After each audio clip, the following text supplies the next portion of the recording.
Another problem that we are trying, seriously, sincerely, to put the Muslim Ummah back on track. And it is clear for everybody that really the situation in the Muslim world is poor, and they are just consumers, not participating in world, development of civilization. Looking back, we were at the top, and now we are almost at the bottom. And we react, by looking into other world views and adopt it. You follow them in whatever they do, and clearly, almost now 2 to 3 centuries, and we failed really to develop, to improve. And we have to understand this phenomena. If a medical doctor just react to, just a complaint, so the result is he's not dealing really with the real cause of the sickness the patient has. So here it is important that you don't deal with the with the appearance or with the immediate symptoms. You have to go far to understand what caused all this and how it developed. And this is practically what the good medical doctor will do. They have to know the history of the person, so he can really find out in which way to deal with this. And one example also for this, if a medical doctor, having malaria, if he's going just to treat that person, it will not only that one, after that it will come hundreds, even thousands, because you have to go to the thing causing this malaria, and that is to go to the water and clean it. Otherwise, people will drink from that water, and they get sick and more sick, and endless problem. So here it's still, we have to apply to the Muslim mind. Now, that means we have to study from the very beginning the history of the Muslim mind. It was at the top. They were nation. They are simple, they have very little in Arabia. And the number is not that really big. It couldn't be the 10,000 of Aus and Khazraj, and the whole tribe joined at not more 100,000. Persia, the Roman emperor, they did not accept this Muslim state or Muslim people, and they aggressed against them, did not allow them, they persecute them. So the Muslim has to defend themselves. This is their human rights. So they were able to, even to demolish the Persian Empire, also to, in Syria and the Asian part of the Roman Empire was, taken over by the Muslim state. They have made history, change civilization, build a new civilization. With that, very little of barley and honey and water, and that's all what they have at that time. Now we are, the whole Ummah, as I said, maybe 100,000, 200,000.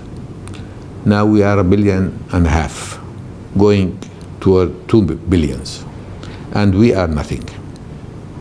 We are not anymore leading in civilization, having serious attitude toward life. So to know why we are in this condition, you have to go there and see how it developed until we reached what we reached. Then, knowing the roots, the nature of the malaise, then you can describe how much you can treat this phenomena. And that is what I called crisis of the Muslim mind. We have to understand what is it, how it starts, why it developed in this manner, why we reached to this situation. I think this is necessary if you want to describe how to correct the situation and put the Muslim Ummah in leading of the civilization and helping humans everywhere. That is one aspect. There is another aspect. If we don't also work on that together with the mind, we will fail to achieve anything. It will be as actual situation. We call it khutbah Jum'ah. That is, the Imam will advise, but the people go out and do whatever they want to do. They are not really adopting to that kind of nasiha or advice.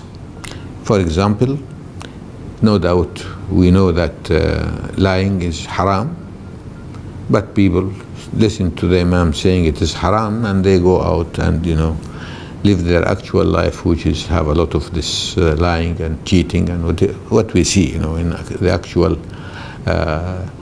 practice in this time.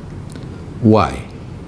Because there are two parts: your mind and your hawa, your desire. And you may see something is wrong, but you still do it.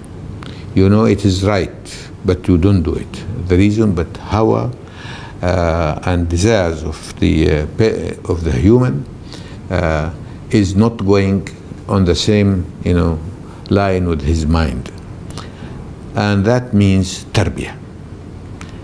So, and the Prophet ﷺ said, خياركم في الجاهلية خياركم في الإسلام إذا فقهوا. The best of you in Jahiliyyah will be the best of you in Islam if they understand their Islam.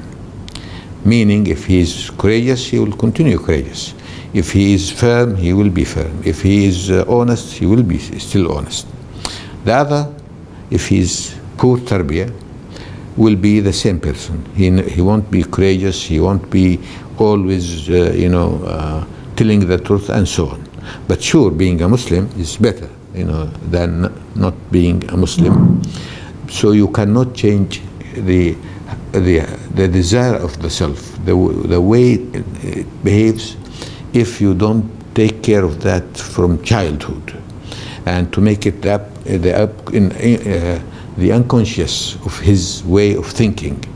So that is where we find in our times here, that is a lot of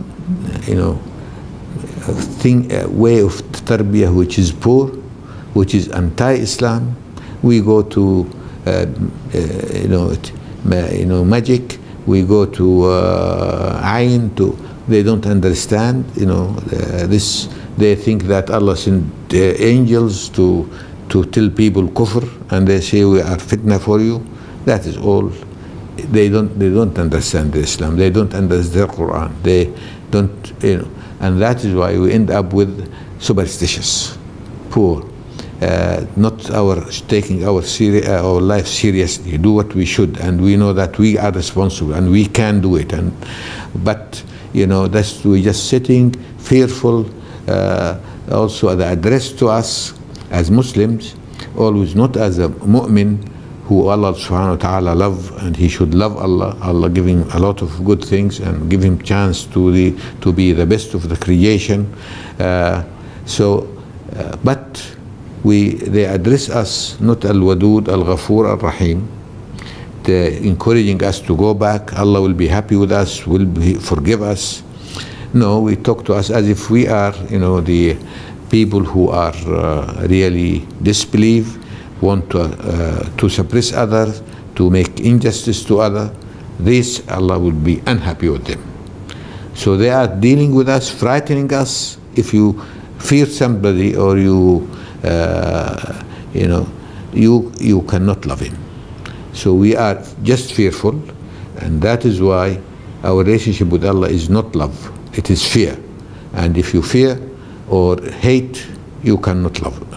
So here and you can see everybody giving orders, and you have to obey until mama, this is what she's doing to the child. The husband, the director, all is just giving out, do not allow the child, or allow the humans to think, take initiatives, be creative. So, and that is really the meaning of life. So it is important that we correct the way we address the humans, bring them close to Allah, starting from day one in their life. For example, if you tell the child, Allah love you, not tell him you love Allah, because you love Allah, he will think, where is this Allah? But when you say Allah loves you, he may not know what is this Allah, but since he loves me, he's good. As simple as that. Developing, always you tell him what Allah giving us, what Allah doing to us, this, so Allah is helpful, Allah is good, so he will love. Then when he comes after 7, will understand really what is the meaning of Allah, and it is part of his psychology. And then we teach him, the Islamic manners toward the neighbor, toward the relatives, toward the people, toward the weak, to a destitute, toward your parents. And when you get to other, the stage after that, he will try to be independent. You respect that, it is positive, but try to have a dialogue, talk to the person, to the young person, let him see what you understand, get his trust that you are, want the best for him. So the child will grow very positive, very creative, and inshallah a good Muslim. I may just give one experience, not because anything, but to see one experience, you will understand better what the meaning of what we hear. In my own personal experience, when the oldest son of mine came to adolescence, and of course he wants to be independent, and that's positive, otherwise he will be child all his life. So at that point I called him. I said, Ayman, do you think if your younger brother gets sick, should we give him medicine? He said, yes. I said, if he doesn't like to take medicine, should we listen to him? He said, no. I said, we force him to do the right thing. He said, yes. I said, why? He said, because he doesn't understand. I said, okay, now you think you understand everything, but that is not true. In my age, experience, and always I didn't say no unless it is necessary, because once you repeat no, the child would not listen. So I said, with my experience, age, and this, when I say no, you should know that it is important. He was clever. He told me, but it is possible that you are saying wrong. I said, you are right. But the chance I'm saying the wrong thing, it is 1%.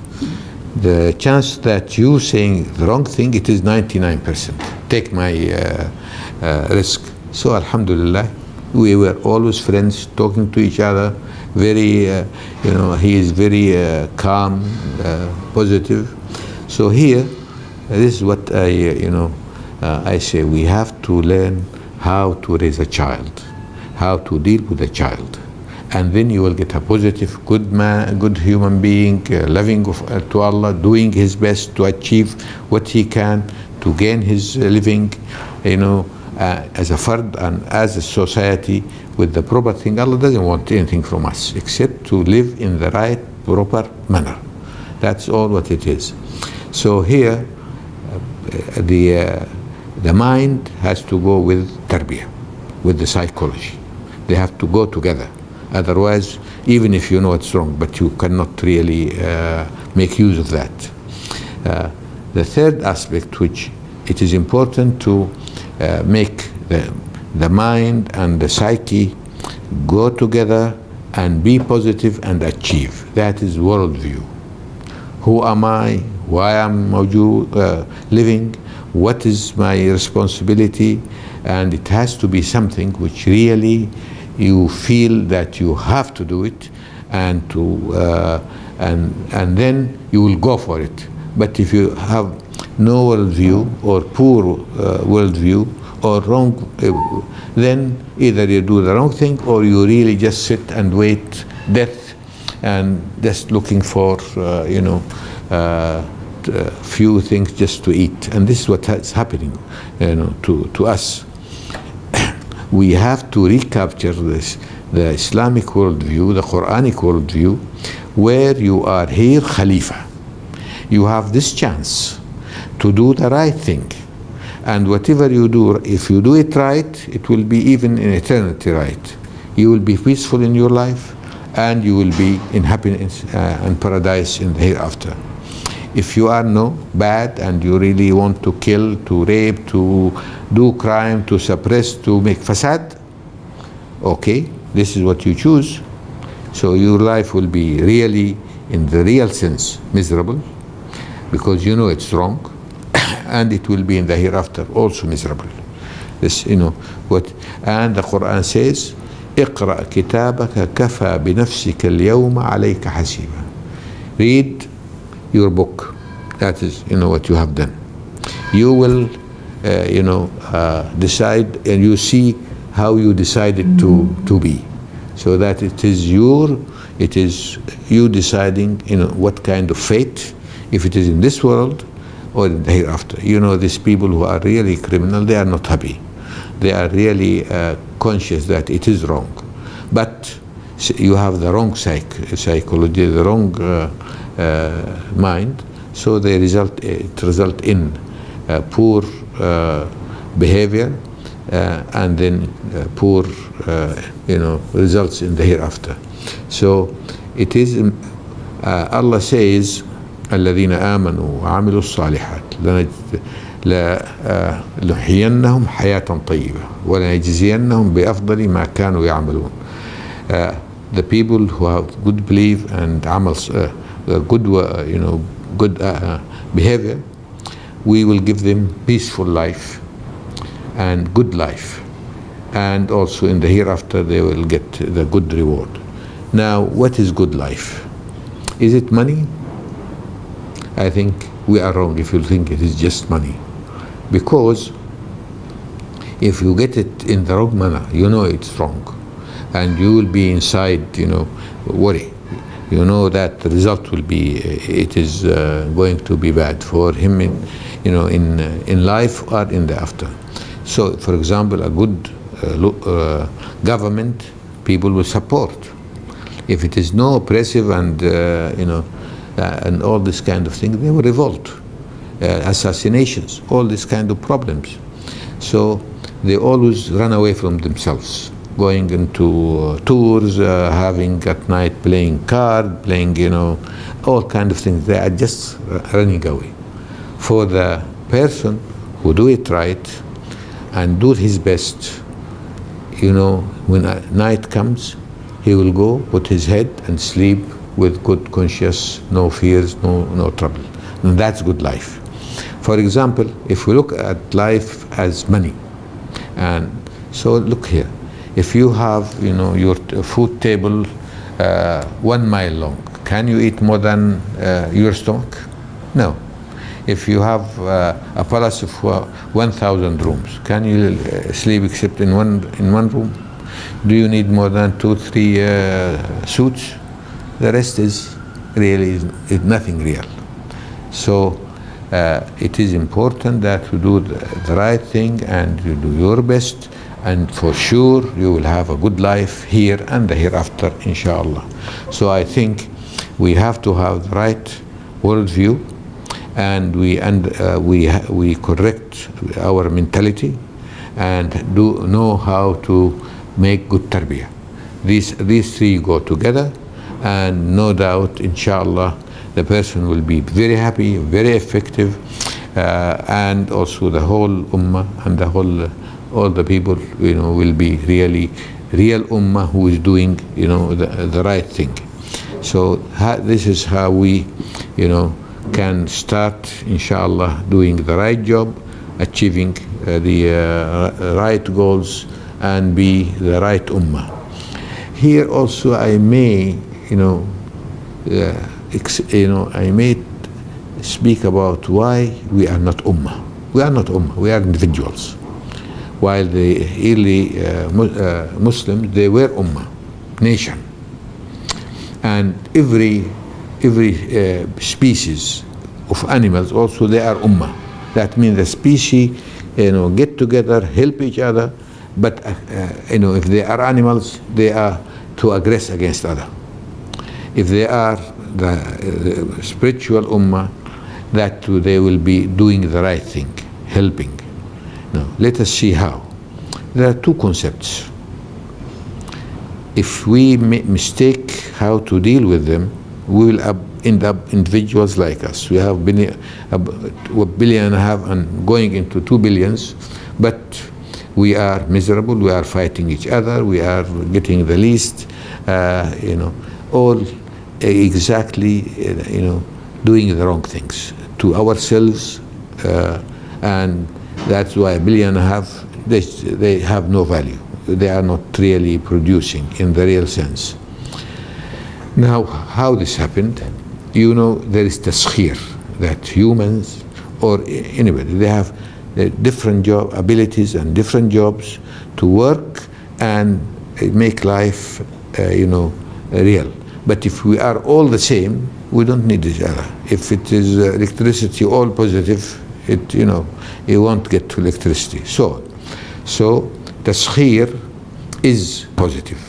Difference, one clever, one more cleverer, one medical doctor, the other one engineer, and so on. This is necessary to make life active and meaningful. The other thing, that in human dignity, we are all the same. The president and the manager and the janitor and everybody have this human dignity. But if you big, you don't have enough for living, because you are either not intelligent or because you are sick or whatever it is, then you have no dignity. Well, Allah says, وَلَقَدْ كَرَّمْنَا بَنِي آدَمَ. We grant dignity to all humans.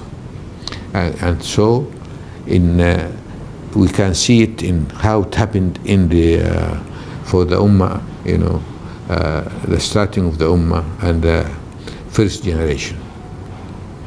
Sayyidina Umar says what? Sayyiduna a'taqa Sayyidana. Now, who is the first? Sayyidina Abu Bakr. And he was of the best of Quraysh, and also later when he was a Khalif, who is that Sayyidina? It is an Ethiopian slave. Of course, being enslaved, he knows very little. He can just be mu'adhin. But in dignity, human dignity, they are both Sayyidina. They are there, respected. So being in taskhir, sure, Abu Bakr is much higher than Bilal. But in human dignity, they are all the same. But then also, the society should provide always what is necessary for living for everybody, regardless what is their capacity. Some child born, destitute. Now they have to provide him with all his need or her need, and it is their right.